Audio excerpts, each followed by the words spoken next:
If you want to access your user profile settings, then you can click on the user option right here. And over here, you can see profile settings is an option right here. So in the profile settings, what you can do is you can add in, let's say, for example, your details all are here. You can go around, add a photo as you want as well. So if I were to go around onto photo and select out a photo that I want, I can add around a profile photo as well. And you can go around, change out the details as per how you like it as well. You can also go around and enable two-factor authentication if you want to, or delete out the account if you don't want to work around with the account anymore as well.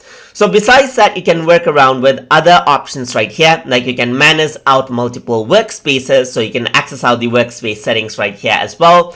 You can work around with the notification settings right here, and we're going to take a look at these in further videos as well. So over here, there's integration options over here as well. So all of this can be accessed out from the user profile settings. So that is how you can access and change around user profile settings inside of Mural. So hope you guys learned something as always. And as always, please like, comment, share, and subscribe.